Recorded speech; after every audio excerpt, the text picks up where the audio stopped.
जय हिंद, जय मातृभूमि। दोस्तों, मैं खुश सिंह आजाद भारत एक बार फिर से आप सभी का हार्दिक अभिनंदन करता हूं आपके अपने YouTube चैनल पर। दोस्तों, आज हम थोड़ा सा संक्षेप में जानेंगे कि बिहार दरोगा 1799 पद है, इसके पीटी की परीक्षा, ठीक है, इसके पीटी की परीक्षा के संदर्भ में कि आखिर कैसे है, क्या होता है, निगेटिव कितना होता है, कैसे ये सब चयन की इसकी प्रक्रिया क्या है, समथिंग इसके बारे में जानना चाहेंगे। देखिए, सबसे पहले ये परीक्षा का अपना आपका जो समझिए कि ये पहला चरण है, ठीक है, यानी फर्स्ट स्टेप यही है पीटी की परीक्षा। यानी फर्स्ट के बाद स्टेप कहने का मतलब इसके बाद आपको मेंस होता है, फिर फिजिकल होता है, ये सब होता है ना। फिर तो यही फर्स्ट इसका जो चरण है वो है पीटी की परीक्षा, ठीक है ना, इसको ध्यान में रखना है। अब ये परीक्षा होती कैसे है, इसका मोड क्या है दोस्तों, किस मोड में होगा, तो ये ऑफलाइन मोड में होगा।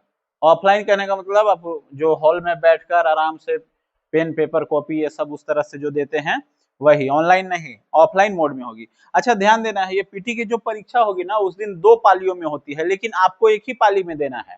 जैसे वो संख्या के अकॉर्डिंग कि भाई मान लीजिए 2 लाख 3 लाख का फर्स्ट शिफ्ट में हो गया, 2 लाख 3 लाख का सेकंड शिफ्ट में हो गया, लेकिन इससे ये आप मत सोचिएगा कि आपको दोनों शिफ्ट में बैठना है, ऐसा नहीं है, ठीक है। तो फर्स्ट चरण एक हो गया, ये फर्स्ट चरण में प्रारंभिक परीक्षा होगी, ठीक है। सेकंड ये मोड हो गया आपको ऑफलाइन। थर्ड आपका किस फॉर्मेट में मतलब रहेगा, परीक्षा आपको देना होगा, तो ओएमआर टाइप रहेगा।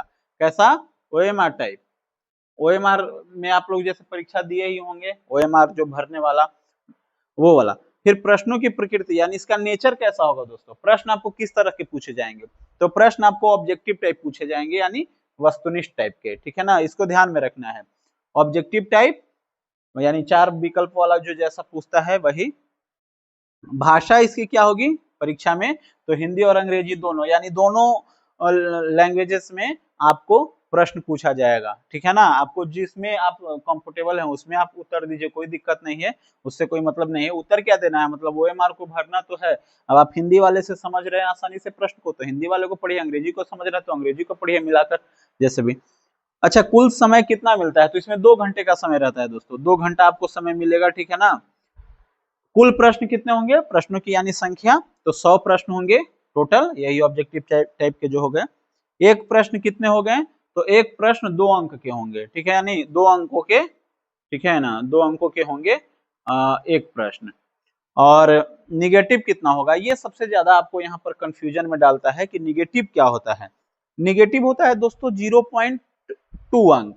ध्यान रखिए, आपका जो देखिए कुल प्रश्नों की संख्या जैसे 100 था, एक प्रश्न 2 अंक का हो गया, यानी टोटल कितना हो गया, यानी 200 अंक का हो गया टोटल कुल, यही हुआ ना, यानी एक प्रश्न 2 अंक का।